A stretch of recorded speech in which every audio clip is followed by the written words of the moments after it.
बड़े हर्ष का विषय है कि आज बड़ाखेड़ा में देवों के देव महादेव बाबा भोलेनाथ की कृपा से ये ओम नमः शिवाय का सत्संग हो रहा है। किसकी कृपा से हो रहा है? देवों के देव महादेव बाबा भोलेनाथ की कृपा से। देव तीन हैं, देव तीन हैं। एक तो है देव, एक है महादेव और एक है पतिदेव। देव किसे कहते हैं, महादेव किसे कहते हैं और पतिदेव किसे कहते हैं? जो अमृत को पीता है, जो अमृत को पीता है उसे देव कहते हैं और जो विष को पी लेता है उसे महादेव कहते हैं और जो पत्नी का गुस्सा पी लेता है उसे पतिदेव कहते हैं। देखिए, जब काकभूषण जी ने भगवान की कथा कही नीलगिरी पर्वत पर, तो बरगद के पेड़ के नीचे काकभूषण जी ने भगवान की कथा कही कि बरतर के हरि कथा प्रसंगा आवै सुनहि अनेक बिहंगा। आज हमको भी ये हमारा सौभाग्य है, हमारा अहोभाग्य है जो आज हमको भी बरगद के पेड़ के नीचे भगवान की कथा सुनने का सौभाग्य प्राप्त हुआ है। श्रोता सुमति सुशील चित कथा रस के हरिदास पायु मायत गोप्यमपि सज्जन करई प्रकाश। श्रोता की मति सुमति होनी चाहिए। मति दो प्रकार की होती है, एक तो सुमति और एक कुमति, यानी अच्छी बुद्धि और खराब बुद्धि।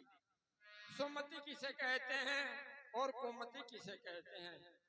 जहाँ सुमति तहाँ संपत्ति नाना और जहाँ कुमति तहाँ विपत्ति निधाना। जो भगवान की कथा को ध्यान पूर्वक सुनते हैं वह सुबुद्धि है तथा उसकी बुद्धि सही है, और जो भगवान की कथा में सोता है, नींद आती है या एक दूसरे से बातें करते हैं तो मानो उसकी बुद्धि खराब है, कुबुद्धि है। भाइयों, मैं एक बात पूछना चाहता हूँ कि हमारे क्षेत्र से हजारों की संख्या में भाई लोग तीर्थ यात्रा को गए हैं। किस लिए जाते हैं? मैं ये नहीं कह रहा हूँ कि मत जाओ, जाना चाहिए क्योंकि वहाँ देवभूमि है। परंतु मैंने किसी भाई से प्रश्न किया तो उसने कहा कि पाप को धोने के लिए और भगवान का दर्शन करने के लिए जाते हैं। भाइयों, गंगा पाप को धोती है, मैं मानता हूँ कि गंगा पापों को धोती है, परंतु गंगा उन पापों को धोती है जो हमसे अनजाने में पाप होता है, और जो जानबूझकर पाप करता है और गंगा में जाकर नहाता है तो उसको गंगा नहीं धो सकती, उसको तो यमराज ही धोगा। अरे भीष्म पिता में तो गंगा पुत्र था, भीष्म पिता में तो गंगा पुत्र था, परंतु उस भीष्म पिता में को भी 58 दिन तक बाणों की सैया पर सोना पड़ा, अपने पापों का परिणाम भोगना पड़ा। भाई लोग तीर्थ में जाते हैं तो तन को धोते हैं, मन को नहीं धोते। मलमल धोया शरीर को, और पाप मन करता है, तन नहीं करता।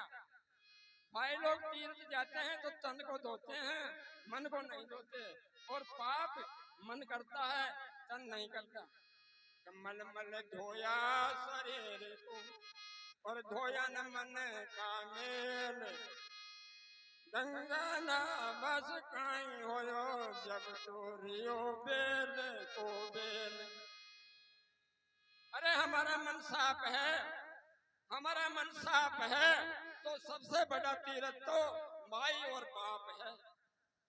कहते हैं रेदास भगत के तो कटोते में गंगा आ गई, रेदास भगत के कटोते में गंगा आ गई, कहते हैं कि मेरा मन चंगा तो कटोते में गंगा। कहते हैं कि कर्म तेरे अच्छे हैं, कर्म तेरे अच्छे हैं तो किस्मत तेरी दासी है, और नियत तेरी अच्छी है तो घर में मथुरा काशी है। मैं ये नहीं कह रहा हूँ तीर्थ मत जाओ, तीर्थ भी जाओ, गंगा में भी नहाओ, जमुना में भी नहाओ, पर फिर तो सुधर जाओ।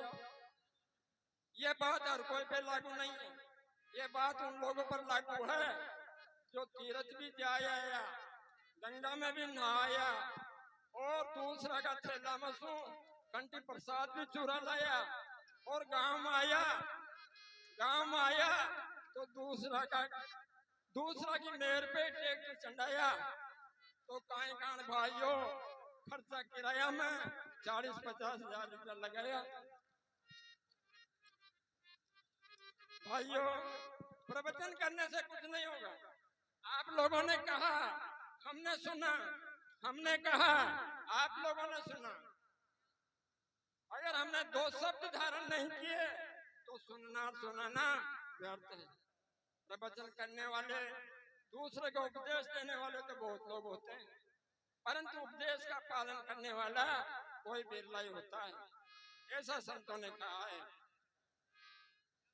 पर उपदेश कुशल बहु तेरे, आचर जन नर घने।